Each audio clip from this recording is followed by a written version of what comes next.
Hello, welcome to our next video with an ACCA's FA1 recording financial transactions paper.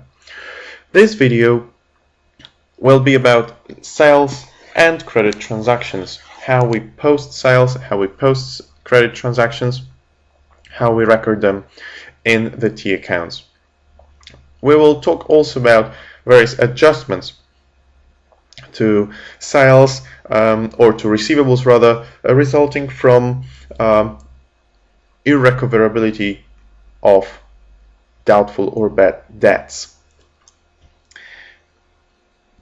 To make a start, let's look at the big picture. Every time a sale is made, the records show debit, cash, credit sales if it's a cash sale, or debit, receivables, credit sales.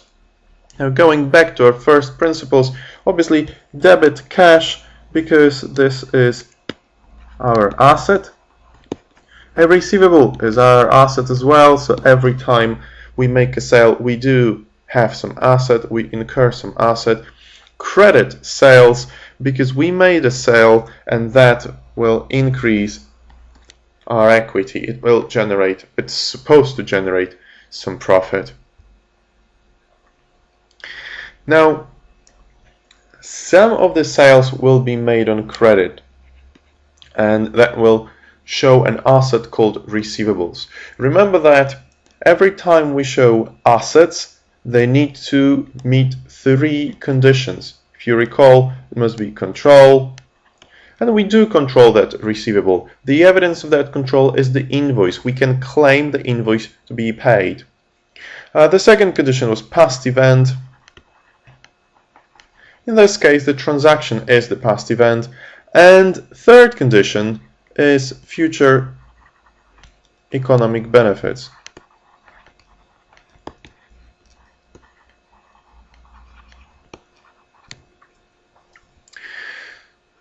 So with receivables, that third condition has a particular importance. Simply, if we believe the receivable will be paid, we have an asset. However, over its life, over the life of the receivables, our expectations may change. We may come to a conclusion that the receivable will not be recovered.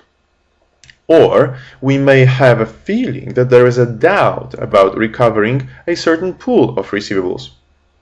Now, if we have doubts, or if we know it's not going to be repaid, then the future economic benefits will not come to the entity. And if they don't come to the entity, then obviously it shouldn't be shown as an asset. So every time we have doubt as to the recoverability of receivables, we need to make note of it in our financial record so that the ultimate statement of financial position shows receivables only up to the amount that can actually be claimed.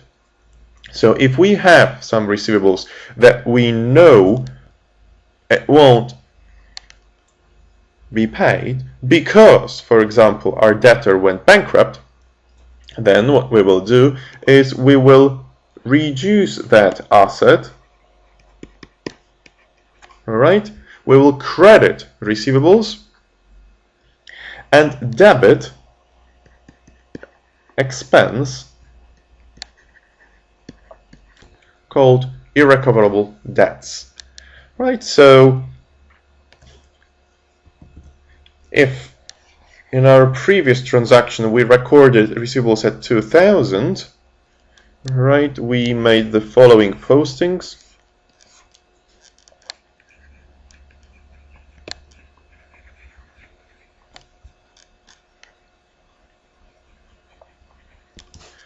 We made receivables of 2,000 and sales of 2,000. But after some time, we come to a conclusion that the debt will not be recovered.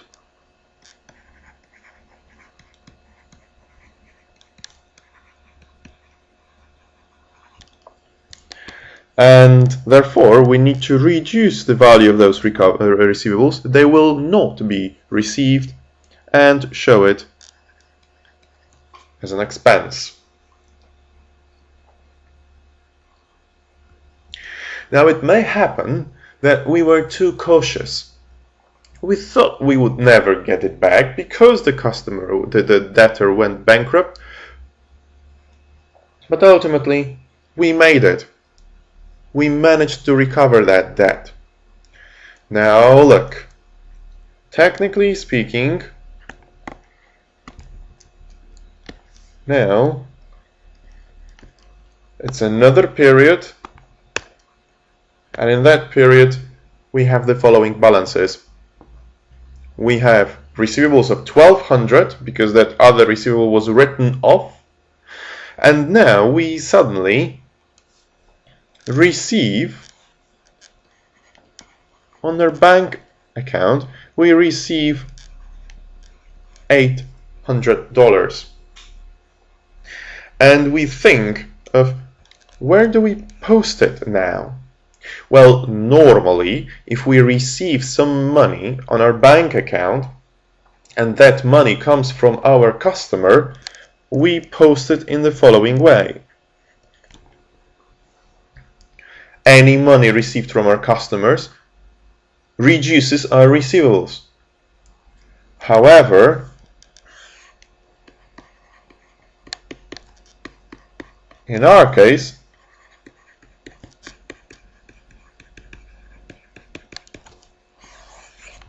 the 800 is not there because we wrote it off in the previous period. So the only thing we can do is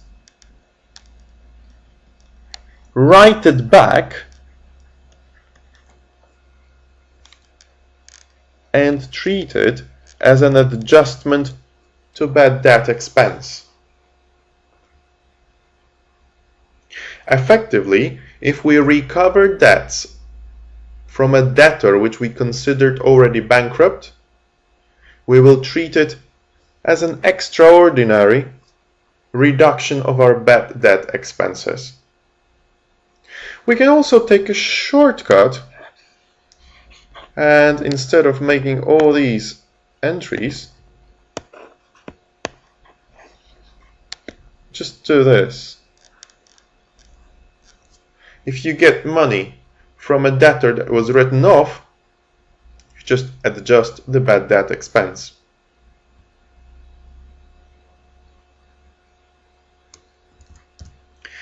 Now sometimes there may be a case where we don't know whether we will receive the money back. These situations result in something that is called doubtful debts rather than bad debts. We may have a number of small debtors, and we don't really know which of them will pay, which of them won't pay, but we know based on our historical experience that on average 80% of people pay. So we know that out of the total here we will receive back 80% of what's there. Now, in terms of the postings, assuming we've got receivables of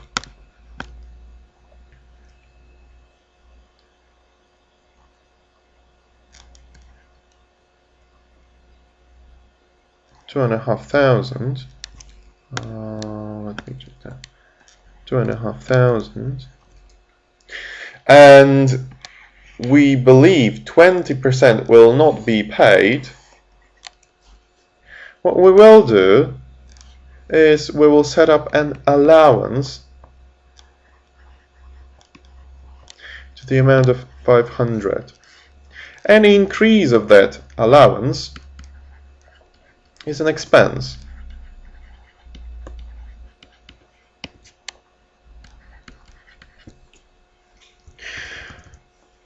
But please see the difference from writing the debt off. Actually, here the debt is still there. Receivables, the T account for receivables, is not adjusted. We set up the allowance on a separate account and monitor it over time.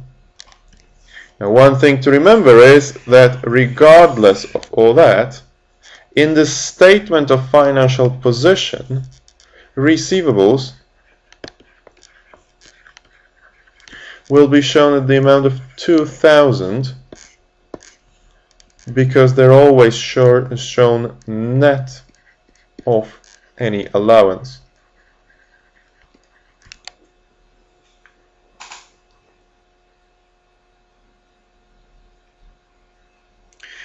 Now, the last thing to consider in accounting for sales and receivables is the discounts. There are two types of discounts. Trade discounts, which is basically a negotiated reduction in the selling price, and settlement discounts, which is simply saying to our customers, you can pay us less if you pay quick. The difference between those two is important because that results in the difference in the treatment, in the accounting treatment. Trade discounts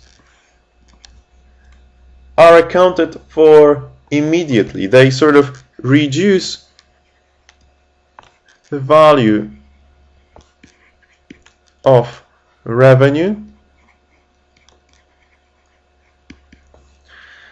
and therefore they reduce receivables. Straight away. In financial terms, we say that revenues are shown net of trade discounts and receivables are shown net of trade discounts. However, the difference to settlement discounts is that we don't really know whether settlement discount will be taken. We will only know when it's taken or not. So the way to account for it is this. Let's say we have a 5% discount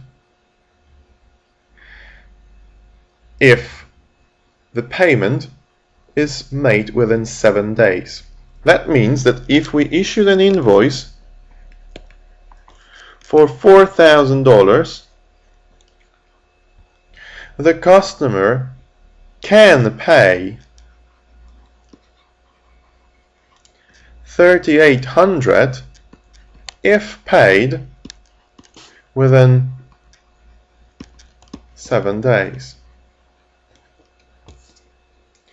So at the moment the transaction is done, well, we don't know whether the discount is taken. Receivables